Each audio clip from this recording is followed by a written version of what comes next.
bet you $1,000 I'm more of a YouTube loser than you'll ever be.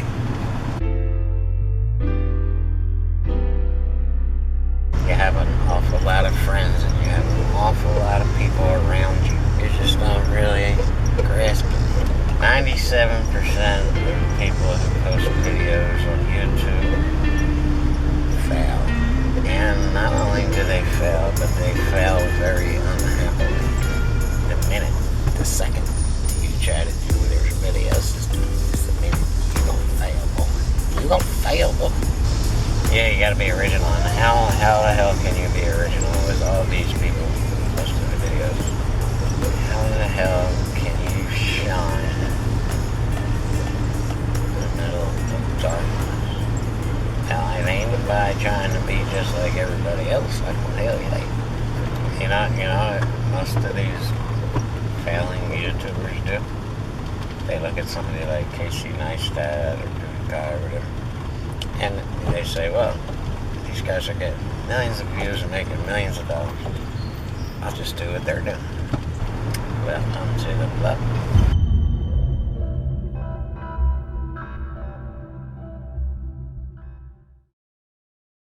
If you're gonna be a vlogger, one of the keys to is to understand how people think. So you have to kind of forget all about how you think and focus more about what your viewer or potential viewer wants.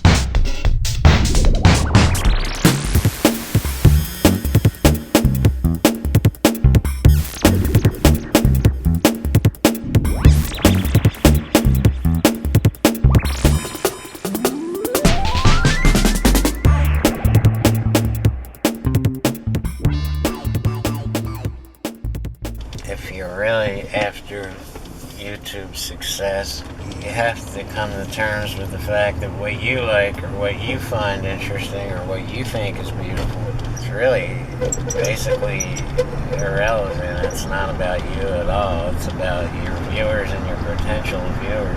If you're trying to portray what your life is like, you gotta understand that unless you're famous, no one really wants to be like you, unless you can convey that your life is incredible. So without saying you're tricking the people, one of the big keys is, and there's exceptions to this, but a huge issue is you have to keep it moving.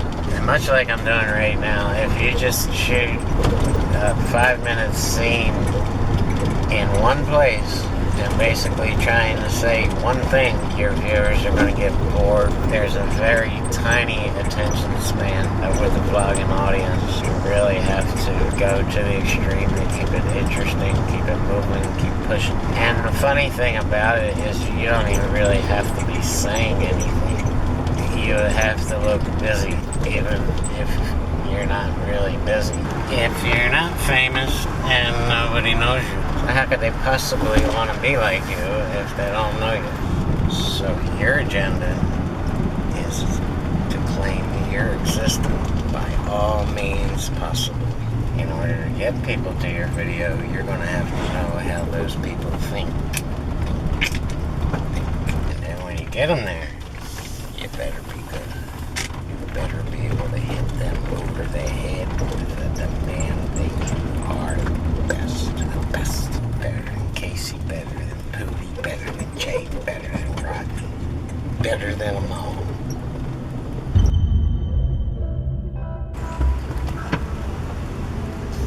You better be good, homie. You better be really, really, really, really good.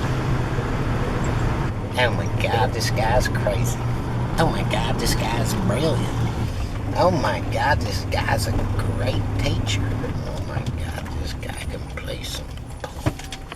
And there's ways to do it. I tend to think they're kind of phony, but this is the reality of vlogging. A lot of people who try to make vlogs feel like it's impossible, that there's something out there fighting against them. The first thing you have to come to terms with is there's no one who wants you to fail.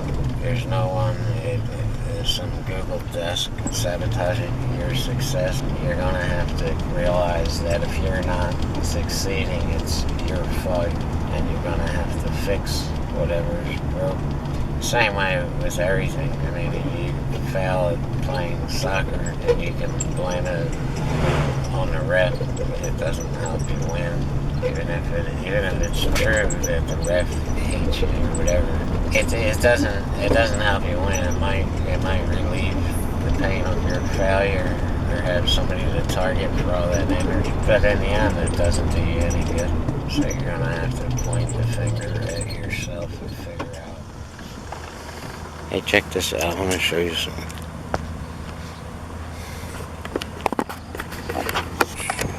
Hey guys. Maybe they'll put me on YouTube. Leave roll their silly asses.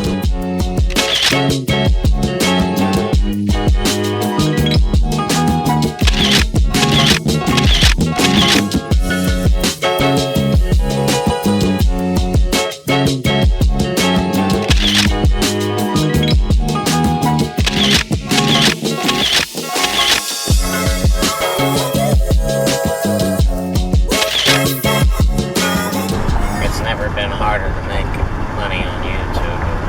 It's because of the insane amount of competition. You're gonna have to figure out a way to be unique without boring the living hell out of the viewers. It's all about keeping their attention nowadays. It used to be all about clicks, but now it's more about how long you can keep your viewers' attention.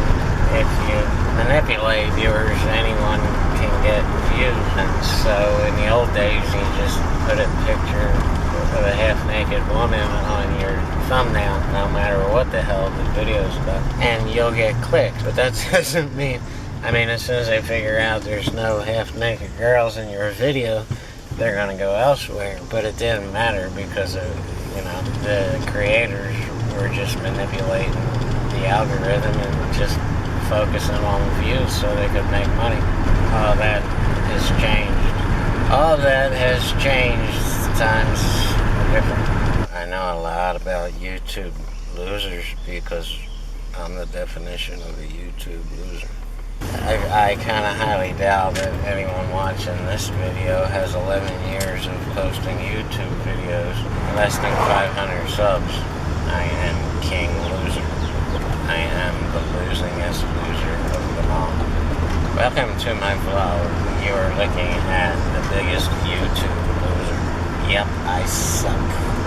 Actually, I only went through about a year and a half of really trying to be a YouTube winner. Zero fame is my claim to fame. But the money is pretty nice. I'm gonna start a tavern as a YouTube loser tavern. You come and you get free drinks because we pity your poor ass. Bless your heart. Bless his heart, he's a YouTube loser.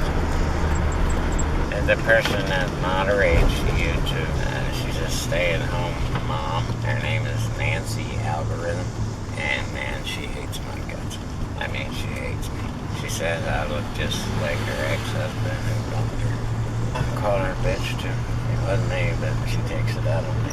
She said I act like me too. She don't like me. She hates me. She tried to poison my Cheerios. Good, no shit.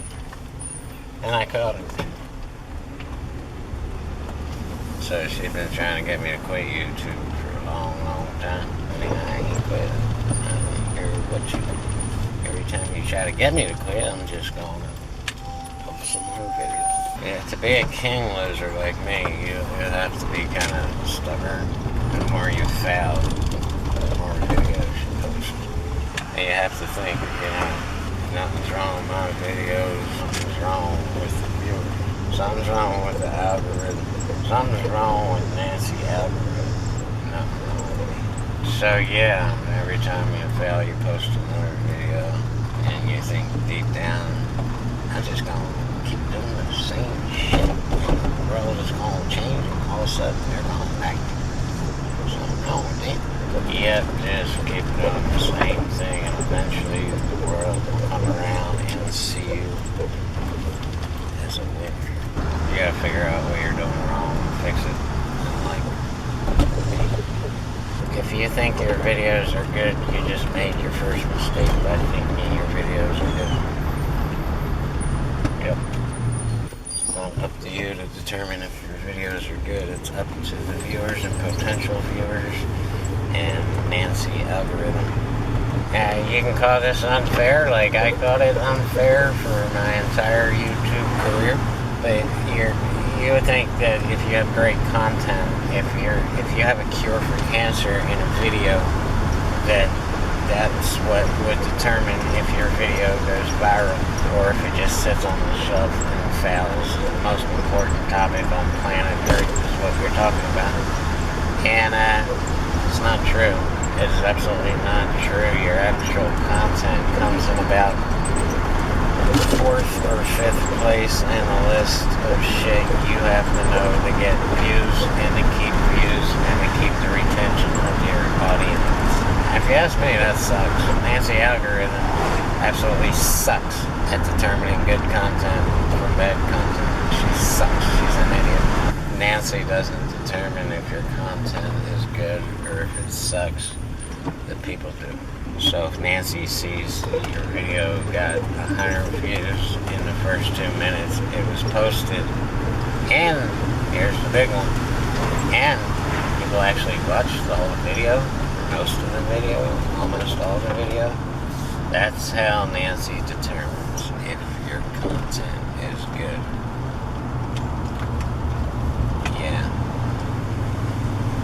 So it's all about getting viewers number 1, and it's all about keeping those viewers number 2. So it's not just about making videos with great content. It should be. I agree with you. But it's not. So the YouTube surfer is on his homepage looking at the videos that YouTube recommends for them. What Google's very, very good at is knowing what you're interested in. So you're surfing YouTube and you click the home page or you go to your recommended for you video list and look at it. And now be honest with yourself, what video in that recommended list or your home page is getting your attention? If you're really, truly honest with yourself, you can see that the one getting your attention is not the one that has the best title, the best meta tag, the best description. You don't have time to read 100 descriptions of 100 videos. It's the picture. As stupid as this damn sounds, if you don't know how to make a decent thumbnail, and I mean decent, not in what you determine to be good, but in what captures your viewers, potential viewers' attention, you're gonna fail. Like I said, you can have the greatest content in the world, and if your thumbnail sucks, no one's even gonna know about your video. Because it's the picture, it's the thumbnail first that gets their attention. If that worked, if you succeed in getting your attention with the thumbnail, then we'll read the title to see what this video is about. The greatest ones are where the picture is telling you what the title is, so you don't even have to read the title, because human beings are inherently lazy.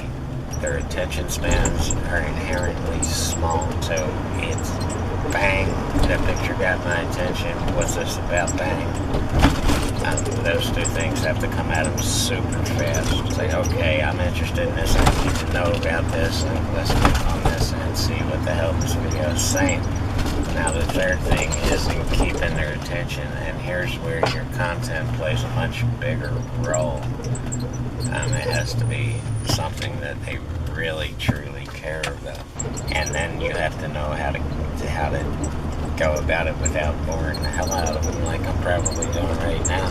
You gotta hit them hard and fast, and keep it moving. Keep it moving. Come on now, come on. I ain't got no time. I'll sit here all day and wait for you to get to the point of your name. So number 1 is getting their attention, number 2 is keeping their attention, and then there's other things that factor too, like if you're beautiful, which is pretty much out of your hands, sorry, whether you're well spoken or not, whether they just like you as a person, you have to be a likable person, or nobody's going to give a shit what you're saying, no matter how important it is. Nancy informed me not long ago that women do not think I'm a sexy Latin rich lover that will sweep them off their feet. Most women who come to my videos kind of think this guy makes me want to puke, and then they go watch Booty Piper. So, yeah, 97% of my viewers, over 97%, are boys. Hi guys. Hey up. And less than 3% are female. Other than the fact that I make women want to puke, I don't understand why the girls don't like me. I don't know, maybe we'll get a comment from one of the ladies who can like, give me advice on how to be more likable. I don't know.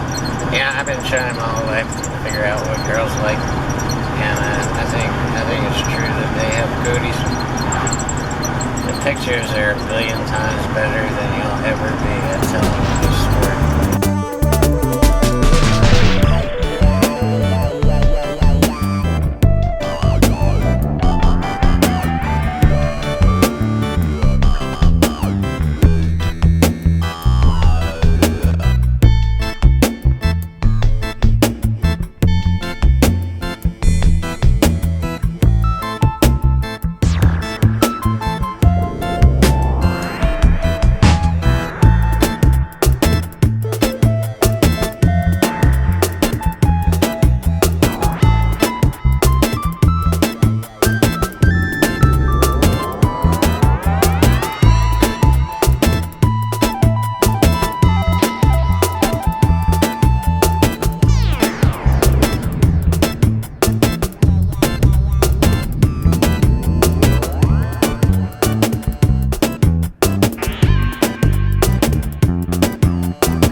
That was a mountain lake in the ridge of Oak Ridge, Tennessee.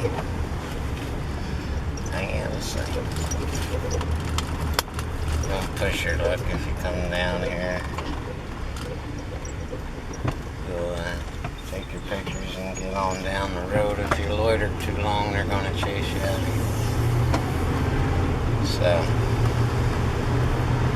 Yes, it's a lot like the bayou down, way down. That's what that reminds me of, being down below in New Orleans. As crazy as it is, it's right here in East Tennessee. And now we come to the most important part of the vlog. Yep. Pay attention. Welcome to my KFC. What can I get for you? Give me a 3-piece tender box. What's the drink?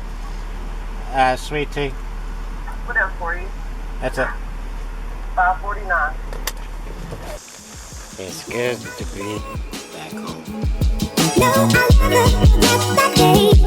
No, no, never forget that day. No, no, never.